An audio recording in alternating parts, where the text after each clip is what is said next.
Quand on voyage depuis des années, les gens nous demandent tout le temps c'est quoi le moment le plus dangereux qu'on a vécu.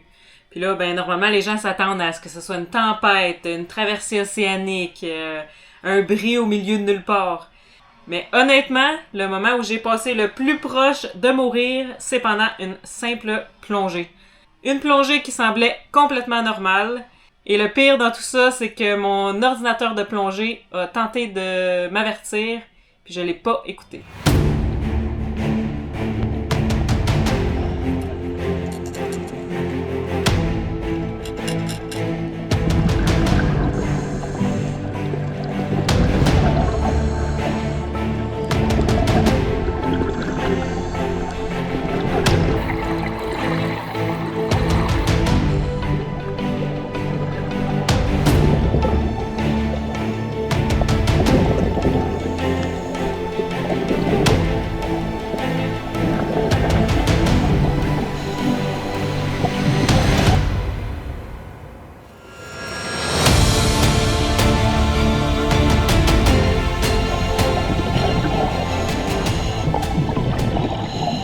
Donc l'histoire que je vais vous raconter dans cet épisode, ça s'est passé au Belize au mois de février 2026.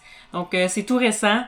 On était sur notre catamaran atypique, Patrice, moi, et on avait aussi notre ami Robert qui était à bord. Robert, ça faisait près de 10 ans qu'il n'avait pas plongé. Donc puis nous, ça faisait probablement au moins une année complète qu'on n'avait pas plongé. La plongée dont je vais vous parler, c'est ma 85e. Puis la majorité de mes plongées se sont faites en autonomie. Parce que quand Patrice et moi, on plonge, il n'y a pas d'instructeur avec nous. On plonge en autonomie depuis plusieurs années maintenant. Donc l'histoire se déroule à Glover Atoll. Donc c'est un des atolls les plus éloignés au Belize. On a repéré des sites de plongée qui sont sur un mur de corail qui entoure cet atoll. Puis la particularité de ce site de plongée, c'est que le mur commence à 60 pieds de profond. Donc, il y a absolument rien qui se passe en haut de 60. Donc, quand tu plonges, tu descends directement à 60 pieds. Puis aussi, la deuxième particularité, c'est qu'il n'y a pas de bouée. Comme c'est très profond, on ne pouvait pas laisser le dinghy sur une bouée. Puis on ne pouvait pas non plus apporter le catamaran là parce qu'on n'aurait pas pu mettre l'ancre. Donc, la seule façon de le faire, c'est en dinghy. Et il devait y avoir une personne qui reste dans le dinghy pendant que les deux autres plongent. Donc, on décide que c'est Robert et moi qui plongeons en premier. Donc, on s'équipe dans le dinghy, on bascule à l'eau, puis on commence à descendre. On descend, on se rend jusqu'à 60, là où le spectacle commence. Puis c'est, honnêtement, le Belize, c'est un des endroits les plus beaux qu'on a vus en plongée sous-marine. C'est magnifique, les coraux sont en vie, il y a beaucoup de poissons. C'est vraiment, si vous avez un endroit à aller plonger dans le monde, je vous recommande le Belize. Donc on plonge, tout se passe bien, on suit le mur, donc on maintient à 60, 70.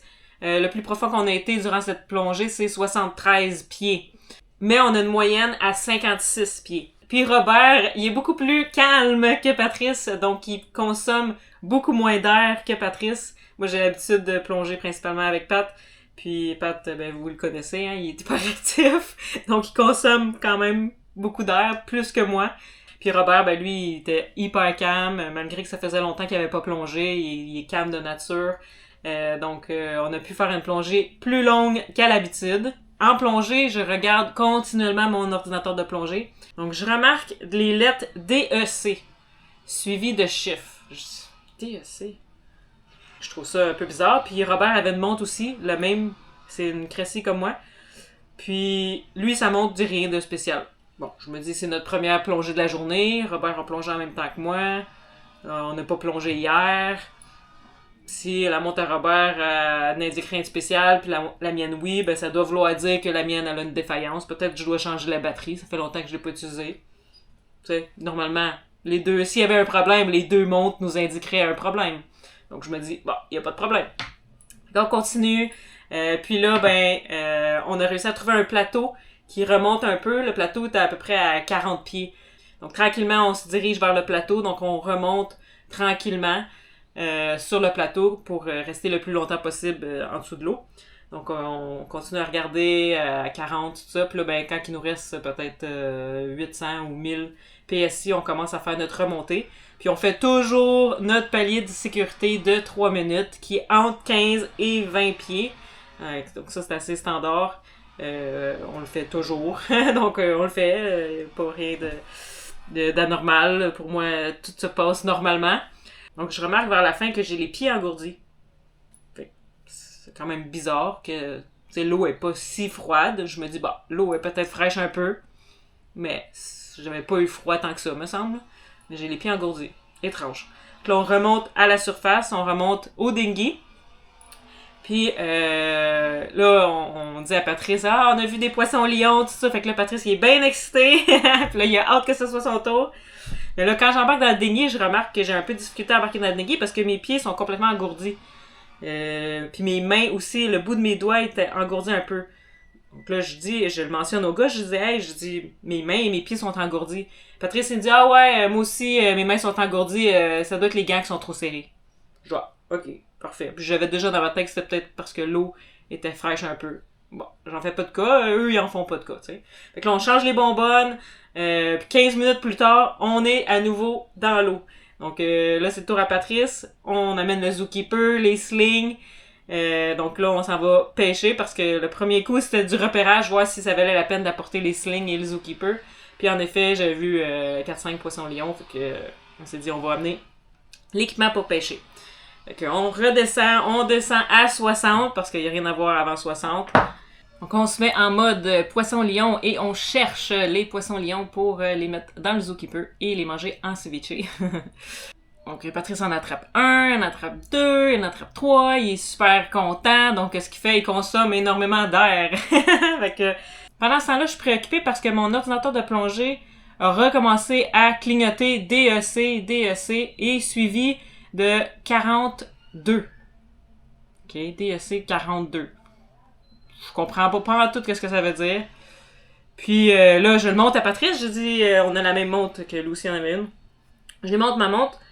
Il regarde, il fait... Je sais pas non plus, lui, qu'est-ce que ça veut dire. Il en fait pas de cas, il continue. Un autre poisson-lion, parfait, c'est parti. On commence à remplir le zookeeper. Puis là, je me dis, je dis clairement, je sais pas ce qu'elle veut me dire. Fait que je l'ai filmé avec ma GoPro pour, justement, chercher après la plongée, voir ce que ça veut dire. Donc, toujours le fameux deck. Je me demande tellement c'est quoi ça veut dire. Donc, mais comme Patrice en fait pas de cas... La montre à Robert avait pas signalé rien non plus. Bon, je me dis que c'est rien d'important. Mais là, les symptômes reviennent. Les pieds engourdis sont de plus en plus engourdis. Les mains, ça commence à pas juste être le bout de mes doigts, mais toutes mes mains. Fait que là, de toute façon, Patrice, lui, il achevait sa bonbonne d'air. Donc ça a été une plongée totale de 25 minutes. Heureusement, ça m'a peut-être sauvé la vie parce que si on avait plongé une autre plongée longue comme avec Robert, probablement que je serais décédée, honnêtement. Donc le fait que Patrice a consommé énormément d'air et le fait quand on pêche, on consomme toujours plus d'air aussi. Là. Donc c'est ça m'a probablement sauvé la vie. Fait que là, il commence à plus avoir d'air, donc on commence notre remontée. Puis là, on va aller faire notre palier de sécurité normal. Et là, ma montre clignote, elle beep, elle fait plein de bruit, vraiment, elle capote. Là, je me dis, là, j'y remonte encore, il sait toujours pas ce qui se passe, moi non plus. Donc là, on va entre 15 et 20 pieds pour faire notre 3 minutes. Donc, on fait notre 3 minutes qui débute. Moi, ma montre m'indique même plus, parce que normalement, quand on fait notre 3 minutes, la montre sait que t'es entre 15 et 20, puis il y a comme un chronomètre qui apparaît de 3 minutes. Pour te dire quand tu as fini de faire ton palier de sécurité. La mienne ne m'indique même pas mon palier de sécurité, ce que je trouve bizarre. Mais bon, je regarde l'heure, puis je calcule manuellement 3 minutes. Donc quand on remonte à la surface, mes symptômes sont toujours présents. J'embarque dans le dinghy, je le dis au gars. Mes pieds, mes mains sont encore engourdis. J'enlève mes bottes, j'enlève mes gants, je me dis ça va aider un peu, peut-être que le sang circulait mal, je sais pas. Fait qu'on retourne au bateau, au catamaran, on rince les bonbonnes comme d'habitude, on rince tout l'équipement. Puis après ça, je vais dans la douche comme d'habitude. Puis c'est pendant que je suis dans la douche que je réalise que là, mes pieds sont encore engourdis. Puis là, je me dis, c'est pas normal. Il y a quelque chose qui se passe, puis là, je viens comme d'avoir un flash. Là, je crie à Patrice, regardons, c'est quoi les symptômes d'un accident de décompression? Fait que là, pendant que je suis dans la douche, il commence à me lire les symptômes. Là, je fais comme, oh non. Fait que je termine ma douche, je viens m'asseoir sur le sofa. Puis là, j'ai comme arrêté de bouger le plus possible. J'ai essayé de rester calme le plus possible parce que c'est pas le temps de faire accélérer ton cœur. Donc les symptômes, sensation générale de malaise, douleur musculaire, douleur articulaire, éruption cutanée sur la peau, démangeaison de la peau, fatigue inhabituelle ou extrême, sensation de fourmis sous la peau, picotement ou engourdissement dans les mains, les pieds, les bras ou les jambes. Fait que là, je fais comme oui, c'est clairement un accident de décompression. Soit symptômes neurologiques plus graves, engourdissement qui progresse ou s'étend, coordination réduite, étourdissement ou vertige, vision brouillée ou double. Même ça peut aller jusqu'à perte de conscience, convulsion, paralysie, arrêt respiratoire, puis choc circulaire. Donc là, on se met en mode analyse de mes symptômes. Heureusement, je me sentais généralement bien, mais j'avais le picotement dans les pieds qui a monté progressivement jusqu'à mon genou. Les mains, ça a parti avant ma douche, mes mains c'était parti. Mais mes pieds, ça a resté et ça montait tranquillement. Chaque heure, on analysait, bon, ok, là, c'est rendu à tel niveau de ma jambe. Ça montait. Puis, ça montait ça jusqu'au genou. Fait que c'était très stressant. Pour ceux qui ne connaissent pas beaucoup la plongée, un accident de décompression se produit lorsqu'on remonte à la surface avec trop d'azote accumulé dans notre corps. Puis l'azote, elle provient de l'air qu'on respire dans nos bouteilles. Donc si on n'a pas fait nos paliers de décompression ou si on est resté trop longtemps à une certaine profondeur, l'azote s'accumule dans notre corps et quand on remonte à la surface, elle tente de sortir de notre corps. Cet azote est normalement éliminé lorsqu'on fait nos paliers de décompression à, par exemple, 30 pieds, 40 pieds. C'est ça que la montre m'indiquait, en fait. Elle me disait décompression à 40 pieds, 2 minutes. C'est ce que le 42 voulait dire. Donc, décompression à 40 pieds, 2 minutes. Donc, ce qu'elle me disait, c'est que je devais aller à 40 pieds, puis rester à 40 pieds pendant 2 minutes pour que l'azote puisse s'éliminer de mon corps. Si on remonte à la surface, ça crée des bulles dans notre corps, des bulles d'azote, et c'est plus difficile de les éliminer. Ces bulles d'azote peuvent bloquer la circulation sanguine et ça peut créer une panoplie de problèmes, là, paralysie, AVC, accident pulmonaire et la mort. Donc ça arrive que ça va jusqu'à la mort. Donc c'est pour ça que les plongeurs utilisent des ordinateurs de plongée, parce que le rôle justement de cet ordinateur-là, c'est de calculer l'azote selon tes profondeurs, parce que plus tu vas profond, plus tu accumules d'azote, plus tu restes longtemps, plus tu accumules de l'azote. Donc avec des tables, avant, tout était calculé à la main, là, mais maintenant avec les ordinateurs, ça te dit exactement quoi faire. Donc, je suis allongée sur le sofa du bateau, puis on prend ça le plus relax possible. Puis Robert a trouvé mon manuel de montre, le modèle que j'ai spécifiquement. Puis là, on a vraiment été en détail dans tous les détails de la montre. Et c'est là qu'on a compris que DEC, c'est décompression. Donc, il me disait d'aller à 40 pieds pendant 2 minutes pour faire un palier de décompression. Je plonge depuis que j'ai 16 ans. Moi, dans ma tête, un accident de décompression ou un palier de décompression, c'était seulement quand on allait très profond, tu sais, proche de 100 pieds. Mais non, c'est aussi, ça ce que j'avais pas saisi, c'est aussi lorsqu'on reste longtemps à une profondeur spécifique. Puis ce qui m'a probablement sauvé la vie aussi, c'est que avec Patrice, il a consommé énormément d'air parce qu'il était excité de pêcher. Donc, on n'est pas resté longtemps. Ma deuxième plongée a duré 25 minutes total, incluant le palier de sécurité. Donc, on n'a pas été dans l'eau longtemps la deuxième fois, puis c'est probablement ce qui a fait que mon accident de décompression n'était pas plus sévère que ce qu'elle a été. Mais ce qui a vraiment pas aidé ma cause, c'est que j'ai fait 2 plongées à 15 minutes d'intervalle et profondes, 2 plongées profondes. Donc, mon ordinateur de plongée essayait littéralement de m'empêcher de remonter à la surface. Donc c'est pour ça que la deuxième fois, il bipait, il flashait, il m'a même pas donné les instructions pour faire mon palier de sécurité parce qu'il voulait pas que je le fasse, il voulait pas que je remonte tout de suite. Il voulait que je reste à 40 pieds pour vraiment pouvoir expulser toute l'azote de mon corps. Les heures suivantes ont probablement été les plus longues de ma vie parce que t'es toujours en train d'analyser ton corps, comment tu te sens, tout ça, puis tu veux pas non plus partir, tu sais, puis imaginer des choses, donc t'essaies d'être le plus serein possible, mais tout en ayant un esprit critique pour vraiment voir est-ce que ça s'améliore, ça s'empire, est-ce que j'ai d'autres symptômes qui apparaissent. Donc c'était super important que je sois à l'écoute de mon corps. Ce que j'ai fait, normalement, quand tu as un accident de décompression, ce qu'on doit faire, c'est d'aller dans une chambre hyperbare. Puis là, au Belize, la plus proche était à San Pedro, donc était à plusieurs heures de catamaran. Donc on n'y serait pas arrivé assez vite. Là, l'autre option, si par exemple les symptômes auraient vraiment aggravé, ça aurait été de plein hélicoptère ou un transport rapide pour me rendre dans la chambre hyperbare. Donc, on était continuellement en train de regarder mes symptômes pour voir si ça s'améliorait ou si ça se dégradait. Donc, aujourd'hui, avec le recul, je réalise que j'ai été extrêmement chanceuse et c'est une expérience que je vais me rappeler toute ma vie. C'est pour ça aussi que je voulais vous le transmettre. C'est super important. Un ordinateur de plongée, c'est pas un accessoire fashion. C'est vraiment, ça peut vous sauver la vie. Les écrans qu'on voit pas souvent, il faut les comprendre aussi.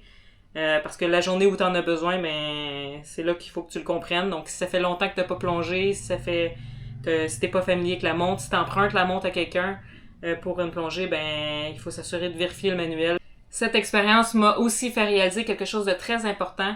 Quelques semaines après mon accident de décompression, j'ai lu la triste nouvelle qu'il y a 5 plongeurs expérimentés qui sont décédés lors d'une plongée aux Maldives.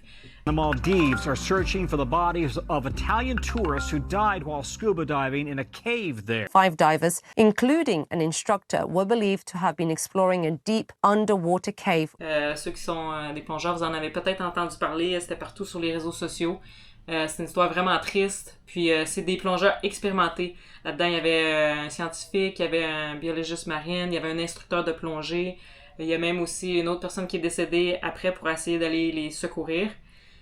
Donc c'était tous des gens qui avaient énormément de connaissances en plongée et qui malheureusement sont décédés. Donc la plongée, ça peut être dangereux, c'est pas à la prendre à la légère. Puis tous les moindres signes ou les symptômes, il faut les écouter, c'est super important.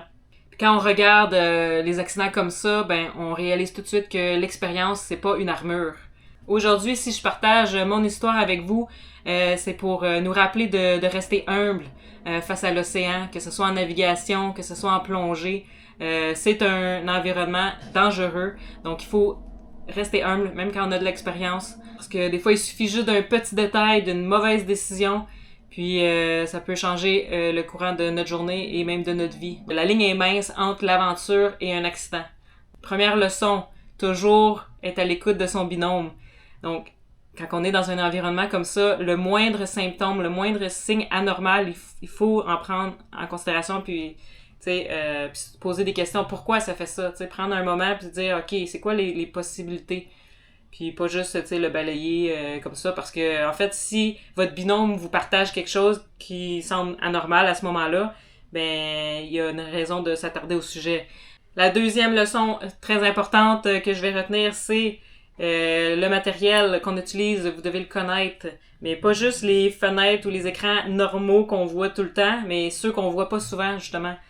Donc prendre le temps d'aller lire notre manuel d'utilisation. Je pensais connaître mon équipement, mais quand c'est mis à afficher un écran que j'avais jamais vu, je me suis posé des questions, puis que de lire le manuel avant et de se rafraîchir la mémoire si ça fait longtemps qu'on n'a pas plongé. Une autre chose très importante, c'est que les accidents de décompression, ça arrive pas juste quand on plonge profond, ça arrive aussi quand on plonge longtemps à une certaine profondeur, qui est pas si profond que ça, là, 60 pieds, c'est pas profond, là, mais ça peut arriver aussi à 60, à 70 et plus. Donc, c'est pas juste la profondeur qui est importante, mais c'est la longueur de la plongée. Puis finalement, toujours assumer que votre ordinateur de plongée fonctionne correctement. Comme réflexe, moi j'ai eu l'opposé et je me suis dit que il ne fonctionnait pas bien parce qu'on est tellement habitué avec l'obsolescence programmée que tranquillement l'électronique ne fonctionne plus. Mais dans le cas d'une montre de plongée, il faut toujours assumer qu'elle fonctionne correctement. Donc avec le recul, je comprends bien que ma montre de plongée a essayé de me sauver la vie. Donc, merci, petite montre. Et toujours plongé avec un ordinateur plongé aussi, c'est super important parce que ça peut varier d'une personne à l'autre. Donc, c'est important de chaque personne ait sa montre. Alors, si vous retenez qu'une seule chose de cet épisode YouTube, retenez le fait de rester humble. Peu importe votre expérience, l'océan et la nature ont toujours le dernier mot. Donc, prenez soin de vous, plongez prudemment, soyez à l'écoute de votre binôme, de votre corps et on se retrouve dans un prochain épisode. À la prochaine!